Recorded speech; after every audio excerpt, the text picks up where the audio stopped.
Di fase ini adalah fase di mana sering terkena yang namanya hama ulat atau hama penggerek batang padi dan juga penyakit kresek, sahabat ya.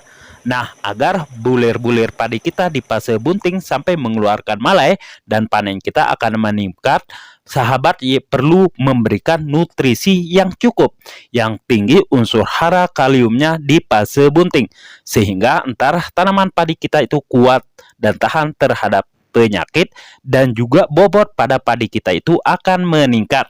Di sini saya akan berbagi pengalaman bagaimana cara membuat pupuk cair yang luar biasa dahsyatnya, sahabat, sehingga tanaman padi kita itu akan tumbuh serentak dan malainya akan menjadi berat, sahabat ya.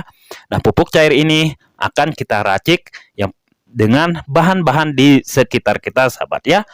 Hanya menggunakan bahan-bahan yang sederhana saja kita sudah bisa membuat pupuk cair untuk tanaman padi, sehingga tanaman padi kita itu akan tumbuh subur dan terhindar dari penyakit.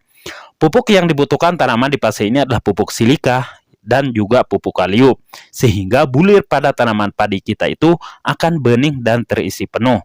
Oke sahabat, bahan-bahan yang perlu kita sediakan di sini pertama adalah, nah ini adalah rendaman serabut kelapa sebanyak kurang lebih setengah kilo atau 500 gram, sahabat rendam selama 1 minggu ya. Nah, setelah itu di sini baru kita siapkan pupuk yang kedua. Nah, di sini yang kita sediakan adalah air kelapa. Air kelapa adalah tinggi auksin dan zat pengatur tumbuhnya bagus untuk pembuahan sebanyak 5 liter, sahabat ya. Nah, seterusnya di sini untuk rendaman serabut kelapa ini, sahabat ya, baru kita masukkan dulu ke air kelapa yang sudah dicampur dengan air cucian beras. Air cucian beras yang kita butuhkan di sini hanya 3 liter dan air kelapa yang kita butuhkan 5 liter, sahabat ya. Sudah cukup untuk di fase pembuahan untuk tanaman padi kita. Oke, untuk serabut kelapanya langsung kita masukkan, dan yang bahan seterusnya di sini kita menggunakan penyedap masakan, yaitu Masako yang tinggi unsur hara kaliumnya juga, sahabat ya. Nah, oke, kita langsung masukkan saja Masako 1 bungkus, sahabat ya. Kalau sahabat tidak punya Masako, bisa diganti dengan micin. Baru kita aduk-aduk merata seperti ini. Setelah ini sahabat, di sini ada air kelapa yang tersisa, kita masukkan saja serabut kelapa yang sudah direndam ini itu agar hasil maksimal. Serabut kelapa yang kita butuhkan sebanyak 2 liter, sahabat ya. Yang tadinya hanya setengah kilo dari serabut kelapa itu menjadi 2 liter air serabut kelapa yang sudah kita rendam selama 1 minggu. Setelah itu baru kita campur aduk merata, sahabat. Nah, setelah ini biar hasilnya maksimal, sahabat ya, kita perlu tambahkan 1 bahan terakhir biar entar tanaman padi kita itu akan bernas dan terisi penuh. Nah, di sini kita menggunakan garam ya. Kalau ada sahabat menggunakan garam krosok atau garam kasar. Sebagai contoh di sini memakai garam lembut, sahabat, sebanyak 3 sendok.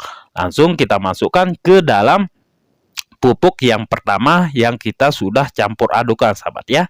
Nah, dari air garam ini baru kita campur aduk sampai benar-benar larut dan rata, sahabat ya. Untuk bahan-bahan sebagai pupuk cair untuk tanaman padi di fase bunting sampai di fase pembuahan, agar bulir-bulir padi kita itu terisi penuh, sahabat. Nah, untuk ini sahabat ya, ntar kita diamkan kurang lebih selama 1 minggu. Jangan lupa kita lakukan penutupan yang rapat, sahabat ya. Setelah 1 minggu baru kita mengaplikasikan ke tanaman kita.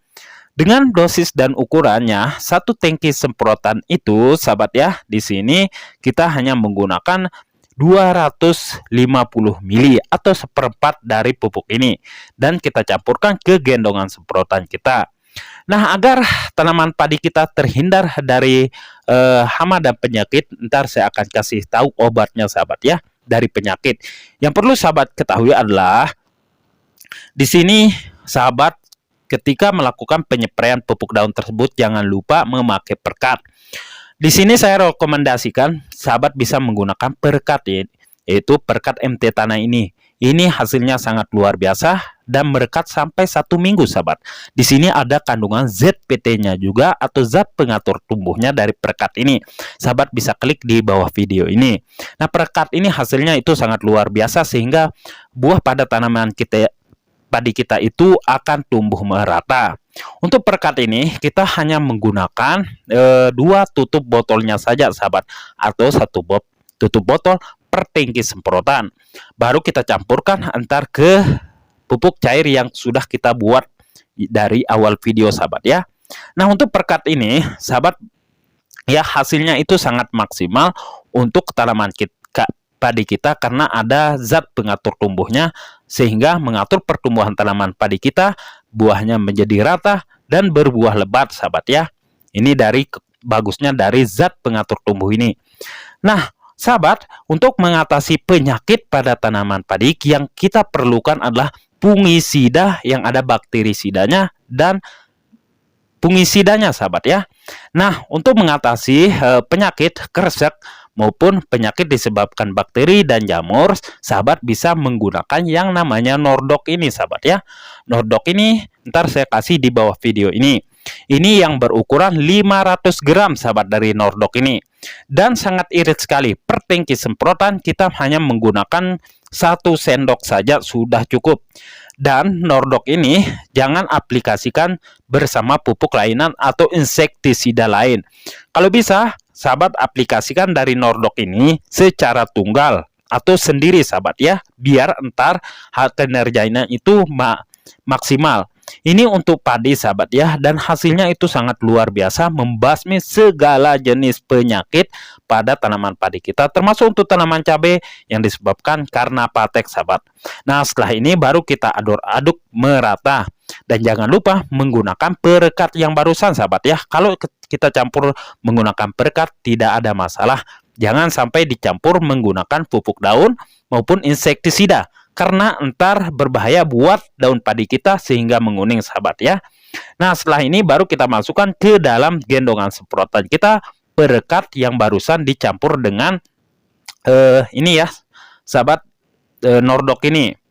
Nah, setelah ini kalau sudah tercampur rata dan kita masukkan air sepenuhnya sehingga bisa mengatasi penyakit kresek yang disebabkan karena bakteri jahat, sahabat ya, atau jamur jahat begitu ya. Nah, kresek seperti ini, sahabat ya. Nah, kresek ini yang mengakibatkan karena tinggi unsur hara NPK atau tinggi unsur hara nitrogen yang ada pada tanaman padi kita, sehingga terjadilah yang namanya kresek. Di fase bunting itu jangan terlalu banyak memberikan pupuk nitrogen yang tinggi atau pupuk NPK.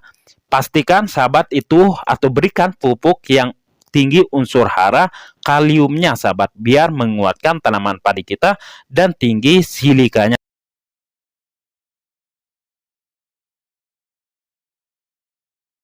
Silahkan, sahabat, praktikin di tempat sampah masing-masing. Oke, sahabat, berjumpa lagi di video selanjutnya. Assalamualaikum warahmatullahi wabarakatuh.